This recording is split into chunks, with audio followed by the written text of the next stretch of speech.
I welcome you all for this session. In this session, we are going to discuss about impedance matching technique in transmission line. Basically, a transmission line is a medium between source and destination. A transmission line transfers information in the form of power from source to the load without any loss, and that is considered to be a lossless transmission line or a perfect transmission line. So a transmission line may be available at different forms. Maybe it is a open wire line or a coaxial cable or a microstrip line, and it is used to transfer information in terms of power at different levels. And then the different parameters or constant available in analyzing transmission line is primary constant and then secondary constant. Primary constants are R, L, G, and C, and secondary constants are characteristics impedance and propagation constant, which is going to play a major role in analyzing a functioning of transmission line. And then the another important thing is maximum power transfer theorem. So a transmission line transfers maximum power to the load if load impedance and the source impedance are equal.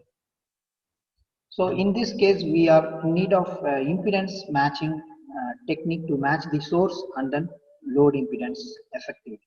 Then only we can transfer the maximum information or maximum signal. So this impedance matching technique plays a major role in the operation of a transmission line. There are different impedance matching techniques available. One is lambda by 4 line, lambda by 8 line, or lambda by 2 line, that is half wave length transmission line. And then we can design a matching network by using a lumped elements. By using LNC components, we can design a matching network. And another important impedance matching technique is a stub matching. So by using this stub, we can effectively match the source and then load to transfer the maximum power. So in this session, I am going to explain how we are going to match the source and then load impedance by using single stub matching, by using Smith chart. We will enter into the presentation, and first we have to know about what is stub, right? As I already said that is stub is nothing but a transmission which is going to be connected in series or parallel to the main transmission line to match the source and then load. To design this stub, we are in need of two values. One is length of the stub and another one is location of the stub. We have to find out the location of the stub from the load end of the main transmission line, and then we have to find the length of the stub for a particular to match the particular source and then load impedance.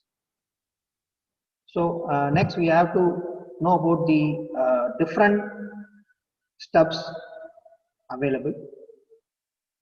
So mainly there are two stubs. One is shunt stub and another one is series stub. If we place the stub parallel to the transmission line, then it is called shunt stub. If we place the stub series to the transmission line, then it is called series stub. Among the shunt stub, we can classify shunt stub into open circuited shunt stub and then short circuited shunt stub. Similarly, in series stub also we can construct open circuited series stub and then short circuited series stub. If the one end of the stub is open circuited, then it is open circuited shunt stub. If it is short circuited, then it is short circuited shunt stub. So based on this category, there are four different stubs available. So in this, we are going to construct a short circuited single shunt stub. So before designing a short circuited shunt stub using Smith chart, we must know about the construction of a Smith chart. So for that, we will take Smith chart.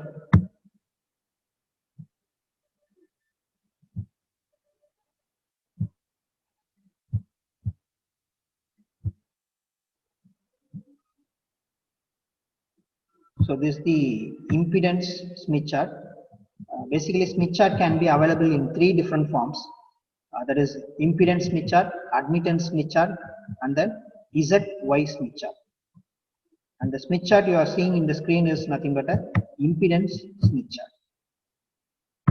So in this impedance Smith chart, we are going to construct a single step matching. This Smith chart is used to find out the parameters of transmission line. Parameters in the sense that is VSWR, reflection coefficient, and then input impedance, load impedance. So we can find different parameters of transmission line by using this Smith chart. We can also construct an impedance matching concept by using this Smith chart. We can construct a stub by using this Smith chart, or we can design a lumped element by using this Smith chart. So this Smith chart is helping to solve the transmission line, that is transmission line and RF problems. With this Smith chart, I'm going to plot the, I'm going to construct a single stub matching. So for that, we must know about the basic constructional details of this Smith chart. Then only we can design a matching network. So this Smith chart consists of 4 outermost circles. Right, the first outermost circle is considered to be a wavelength towards generator circle, and that is represented here. So this Smith chart basically consists of 4 different outermost circle. One is wavelength towards generator circle, and that is started at the left center end, and in clockwise direction the values goes on. So the starting value is 0, and then it starts from 0.01, 0.02, 0.03, and 0.04, 0.05, 0.06, and so on. So the values flow in a clockwise direction, and this wavelength towards generator circle, if you want to see generator from load side, we have to use this circle. And the next, the second outermost circle is wavelength towards load circle, and this wavelength towards load circle values flows in a anti-clockwise direction. That is 0. And it is also starting from left end of the Smith chart, and it started from 0, 0.01, 0.02, 0.03, and so on. So in anti-clockwise, the values will flow. And the next, the third outermost circle is angle of incidence, that is angle of reflection coefficient. So reflection, to measure the reflection coefficient angle, we can use that third circle. Also the angle of transmission coefficient can also be plotted in that circle. And the next, the fourth outermost circle is considered to be a X circle. And the fourth outermost circle is considered to be X circle, and it is starting from 0.1 from the left end, and it flows in a clockwise direction. Here it is 0.1, and it is 0.2, 0.3, 0.4, 0.5, 0.6, 0.7, and so on. And for all the circle, the values, one single rotation flows 0.5, right? For example, consider this X circle. So this X circle value will start at the point 0.1, and it is 0.2, 0.3, 0.4, 0.5, and so on. And X circle bottom level, it will be again 0.1, 0.2, 0.3, and so on. This wavelength towards generator and towards load circle, one complete rotation will be equal to 0.5, right? It starts from 0.01 and it ends at 0.5. and then the center line indicates the R circle reading. Center line indicates R circle reading. The center point of center line is 1, and again it starts at left end. It starts from value 0.1, 0.2, 0.3, 0.4, 0.5, 0.6, and so on. Right? The center value of this R circle is 1. So if you want to plot one impedance value, so generally we know that impedance value Z is equal to R plus JX, right? So to plot Z value, we are need of R value and then X value. So R value is available at the horizontal line of the Smith chart, and X value is available at the first innermost circle of the Smith chart. For example, if I want to plot 1 plus 1j, right? So R value is 1, X value is also 1. So in that is R value 1 will be available at the center, and X value 1 will be available at the topmost position. That is plus. If it is plus, we have to mark that value at the upper half of the Smith chart. As I said, that is Z is equal to 1 plus 1j. We have to mark that plus 1 at the upper half of the Smith chart. If it is 1 minus 1j, we have to look down at the lower half of the Smith chart, right? So if my impedance is 1 plus 1j, my R value is 1 and then X value is 1. So the both values are intersecting at the point here. Okay, you may note in the screen there is R value is at the center 1 and X value is here. These two values will intersect at the point here, right? So this is the impedance point for 1 plus 1j. So similarly, we have to mark the impedance value. So this is the main construction details of a Smith chart. We must know to solve the impedance matching problem. As well as at the bottom of the Smith chart, there are different scales available to measure the parameters of transmission lines like transmission coefficient, reflection coefficient, VSWR, and so on, right? So mainly we use these 5 circles for solving impedance matching problem. That is, to construct a stub, we need these 5 circles. So we will solve the single stub matching problem.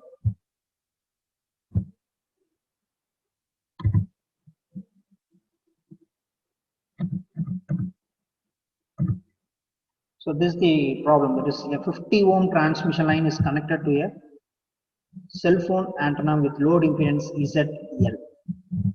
Find the position and length of the short circuited stub required to match 50 ohm. Here the load impedance is given. The transmission line characteristics impedance is given, that is 50 ohm. Load impedance value is 25 minus 50J. Right? So we have to match this transmission line to the load impedance.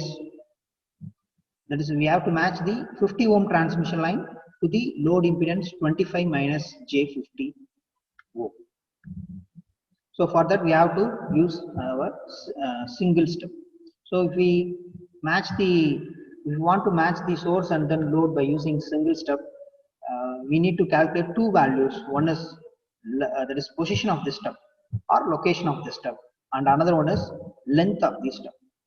So in this problem, we have to find the position of the stub from the load and the length of the stub to match the 50 ohm transmission line to the 25 minus 50J load impedance value. Clear? So first step is we have to find the normalized impedance value. So to find normalized impedance value, we have to divide the given load impedance value to the characteristics impedance.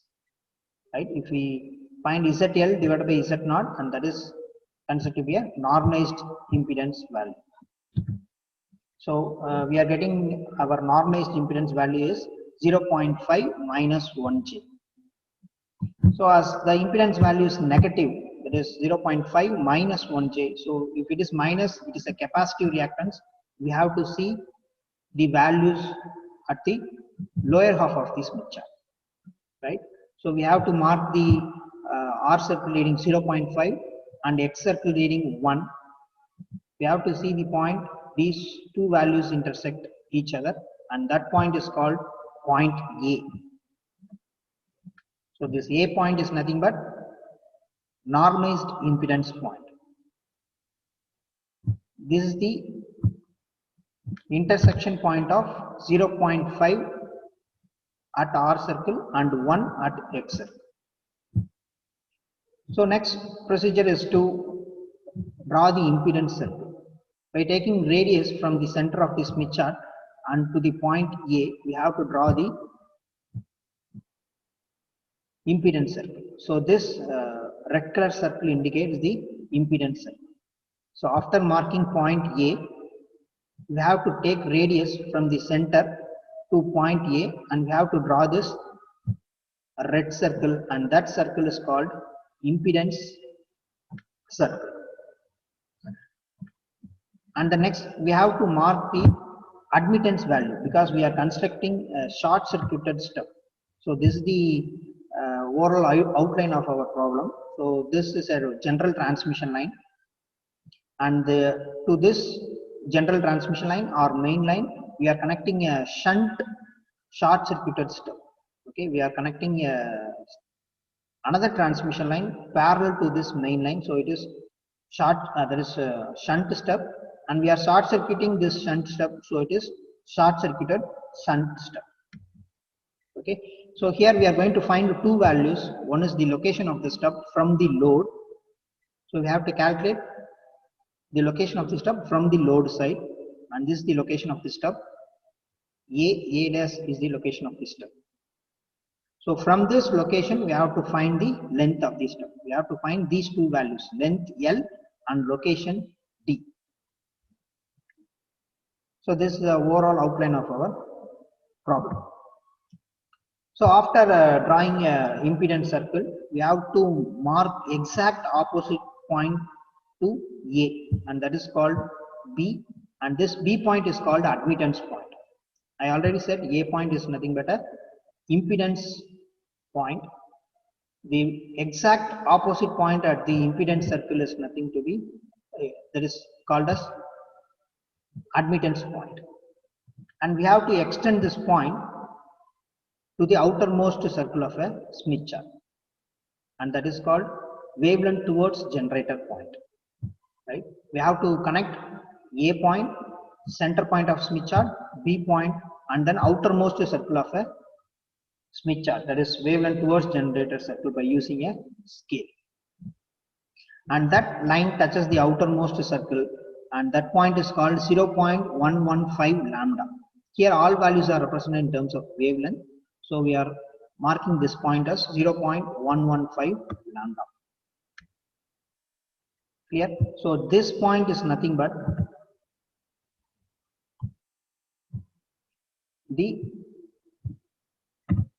this point, that is 0.115 lambda, is nothing but the load point of the transmission line. Right? Next, we have to mark the stub point. Right? For that stub point, we have to draw the unity circle, which is drawn in blue color here. Right? This is the unity circle, and it is already available. We have to darken that circle by using a freehand pencil. So this impedance circle and this unity circle will intersect at one point, and that point is called C. So also the impedance circle and the unity circle will intersect at another point, but we have to consider C point only, because after the normalized admittance in clockwise direction, the first point is considered to be a first intersection point is considered to be a stub point. So this is the stub point. Stub point is the point which connects impedance circle and the admittance circle. Sorry, impedance circle and the unity circle. So we have to draw a line joining from center point of a Smith chart and that it should connect C point and then outermost circle of a Smith chart. We have to draw a line that connects center point and then outermost circle of the Smith chart that passes through the stub point. That the distance between these 2 points, that is B extension point and then C extension point at the wavelength towards generator circle, is considered to be a location of the stub. And the difference between B extension point and C extension point at the outermost circle of a Smith chart is considered to be a location of the stub, that is D. Okay, next procedure is we have to calculate the susceptance value at this point. Susceptance means that is Y is equal to G plus J omega C, that is G plus J omega B. So here G value is 1, right? Here at point C, G value is 1, and we have to calculate B value, susceptance at the X circle, and that value is 1.6 for this problem.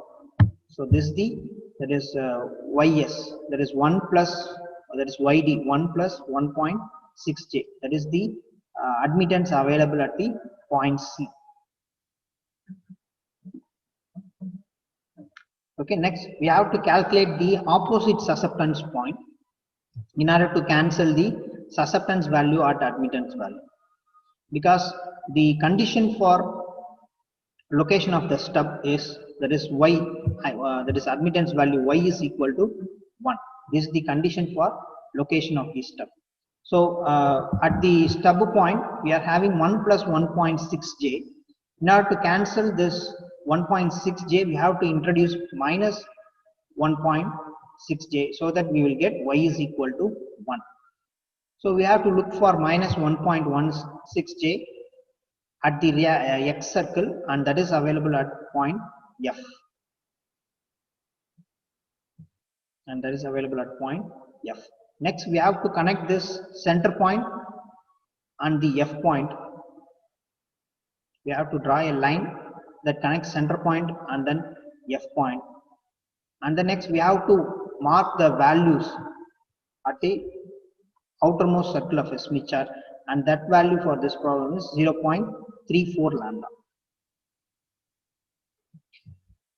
And this is the short circuit end of this Smith chart, and this is the open circuit end of this Smith chart, because we are using short circuited shunt stub. So we must consider this point as short circuited point. So we have to minus this value to find out the length of the stub.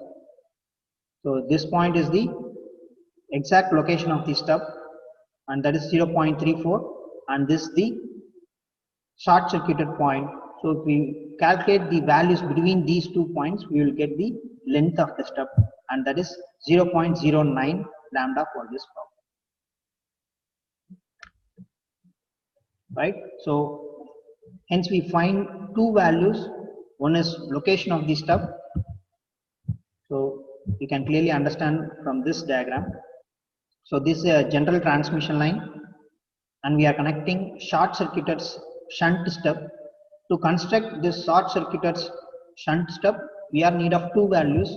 One is location of the stub from the load, and that is D, and another one is length of this stub, that is L. So first we calculated D value, that is location of the stub, and we calculated L value, that is length of the stub, by using Smith chart. Thank you.